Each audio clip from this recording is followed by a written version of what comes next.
One of the most frequent questions asked me when it comes to writing is dealing with editing.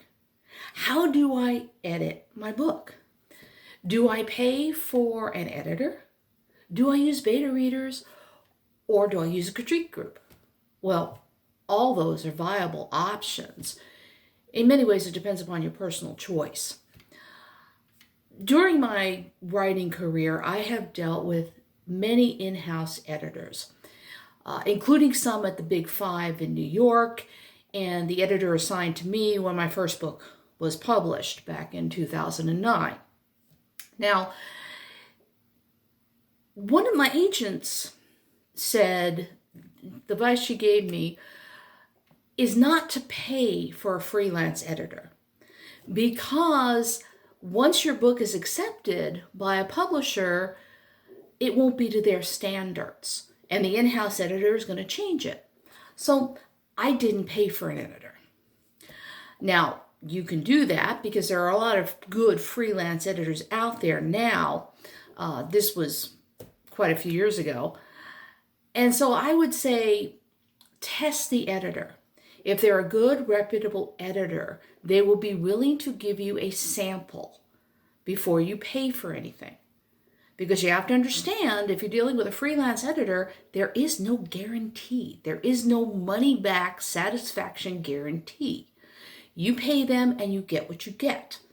And maybe an editor or maybe a publisher will accept it, maybe they won't. So you are taking a bit of a risk, and you have to figure a way to recoup it because it can be quite expensive. I've had friends who paid $1,000 to $2,000 to have it edited, and they came back with mistakes. So research the editor. If the editor does not agree to a sample, find another one. As for critique groups, I would do one in person. I belonged to a local writers group, and that gave instant feedback. I would avoid anything online because plagiarism is so rampant, you don't want to risk losing your writing. So again, research your critique group and be able to trust those people, because that's a major thing, even with editors, is trust between the people. As for beta readers, that's what I use. I use beta readers, I use online editing programs, etc. I actually have a multi-step process that I go through. The first thing, of course, is the spell check and the online editing grammar programs that I use. The next is I print it out in hard copies. Okay, and I go on here and I will work with it. I'll go through there with my trusty red pen and I'll do what I need to do, because I find that reading on a hard copy on paper is entirely different than reading on the computer. This is also how I give it to my beta readers.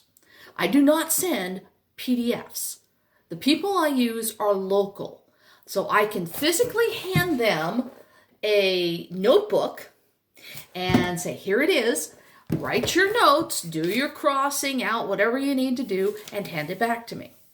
These are people that I know, I trust, and I know they will give me an honest feedback. So then, after that, we of course will typeset it. Now, even while it's typesetting, we all go through it. The next step would be, once I get a proof copy from the printer, and I will go through it again. You will be surprised that even using an editor, that mistakes will go through. I mean, this right now is my next book, and this, The Traitor of Eldar, actually is 103,000 words. Now, things are liable to slip through even in this stage. So I will do the final proof reading of a hard copy from the printer. Then I will finally put it up for sale. So whichever you choose, whether it is beta readers or a freelance editor, or a critique group, an online grammar program, or a combination of all of them. The object is to put out the best that you can. But also understand, even with in-house editors and freelance editors, mistakes are gonna creep through. Just do the best that you can and enjoy the process. I hope that answers your questions about editing.